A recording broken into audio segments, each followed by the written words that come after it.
حضرت سلمان فارسی کی زندگی کی کہانی نہایت دلچسپ اور ایمان افروز ہے۔ آپ کا اصل نام روزبہ تھا۔ وہ ایران کے ایک زرتشتی یعنی آتش پرست خاندان میں پیدا ہوئے۔ آپ کا تعلق فارس کے شہر اصفہان کے قریب ایک گاؤں سے تھا۔ ان کی زندگی ایک زرتشتی پجاری سے لے کر اسلام کے عظیم صحابی تک کے سفر کی ایک ایمان افروز داستان ہے۔ حضرت سلمان فارسی رضی اللہ تعالیٰ عنہ کا بچپن زرتشتی مذہب میں گزرا۔ ان کے والد گاؤں کے سردار تھے اور زرتشتی مذہب کے سخت پیروکار تھے۔ حضرت سلمان بھی ابتدائی طور پر اپنے والد کے نقش قدم پر چلے اور آتش پرستی کے مذہب میں اپنی زندگی گزارنے لگے۔ بچپن میں ہی وہ زرتشتی مذہب کے پجاری بن گئے اور آگ کی پوجا کرتے تھے، جو اس وقت زرتشتی مذہب کا اہم رکن تھا۔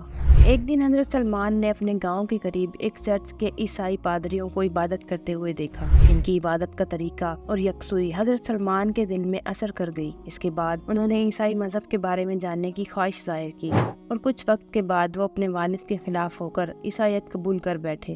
حضرت سلمان فارسی نے عیسائی مذہب قبول کرنے کے بعد کئی سال تک شام اور دیگر علاقوں میں مختلف پادریوں سے عیسائیت کی تعلیم حاصل کی۔ آپ عیسائی پادریوں کے پاس گئے اور ان سے عیسائیت کے مختلف سوالات پوچھے۔ عیسائیت کی سادگی اور عبادت کے طریقوں نے حضرت سلمان رضی اللہ تعالیٰ عنہ کو متاثر کیا اور انہوں نے عیسائی مذہب اختیار کر لیا۔ عیسائیت اختیار کرنے کے بعد حضرت سلمان فارسی نے اپنے والد اور خاندان کو چھوڑ کر شام کا سفر کیا، جو اس وقت عیسائیت کا ایک بڑا مرکز تھا۔ شام پہنچنے پر انہوں نے وہاں کے ایک معزز عیسائی پادری کے زیر سایہ تعلیم حاصل کرنا شروع کی۔ وہ پادری ایک عبادت گزار اور نیک شخص تھا اور حضرت سلمان رضی اللہ تعالیٰ عنہ نے ان سے دین اور عبادت کا علم حاصل کیا۔ پادری نے انہیں آنے والے نبی آخر الزماں کی بشارت بھی دی اور بتایا کہ اللہ کا آخری رسول عرب کی سرزمین پر مبعوث ہوگا۔ پہلے پادری کے انتقال کے بعد حضرت سلمان فارسی رضی اللہ تعالیٰ عنہ نے دوسرے پادری کے پاس تعلیم حاصل کی۔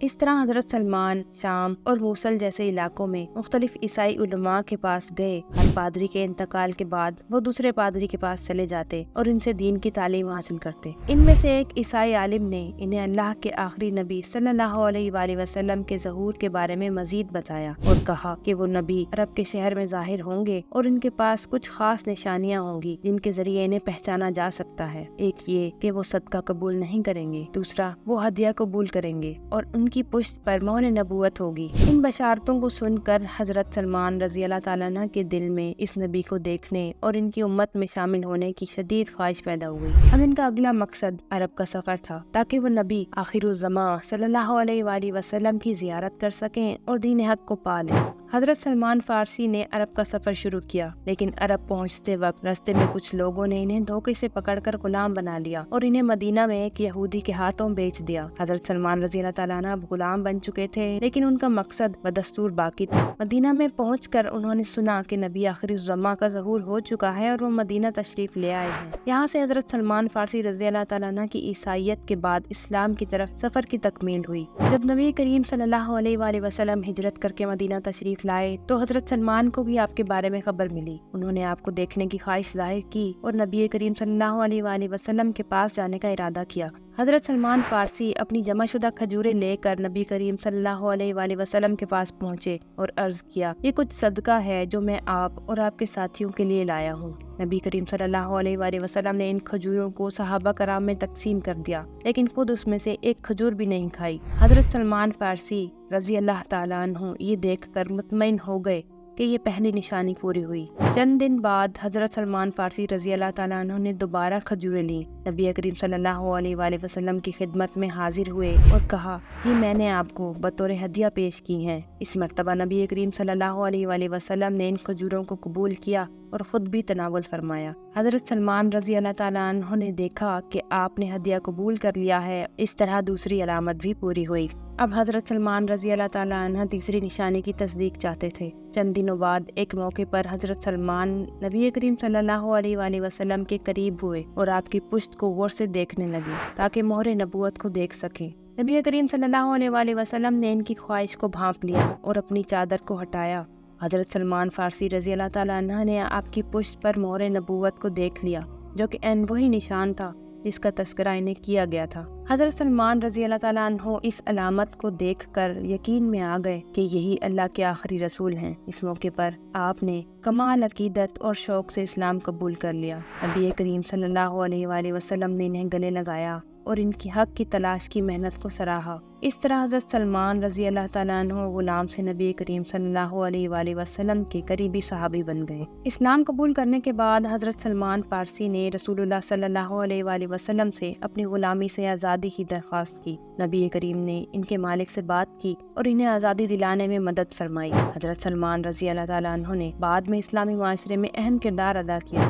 حضرت سلمان رضی اللہ تعالیٰ عنہ کے مالک یہودی نے ان کی آزادی کے عوض بہت زیادہ قیمت طلب کی، جس میں 300 کھجور کے درخت لگانا اور کچھ سونا دینا شامل تھا۔ نبی کریم صلی اللہ علیہ وآلہ وسلم نے اپنے صحابہ سے مدد کی اپیل کی اور سب نے بڑھ چڑھ کر کھجور کے درخت عطیہ کیے، اور نبی کریم صلی اللہ علیہ وآلہ وسلم نے اپنے دست مبارک سے انہیں لگایا۔ آخر کار حضرت سلمان رضی اللہ تعالیٰ عنہ کو آزادی مل گئی۔ اس طرح آپ نے اسلام کے لیے اپنی خدمات آزاد حیثیت میں انجام دی۔ حضرت سلمان رضی اللہ تعالیٰ عنہ کو علم اور حکمت میں بہت اونچا مقام حاصل تھا۔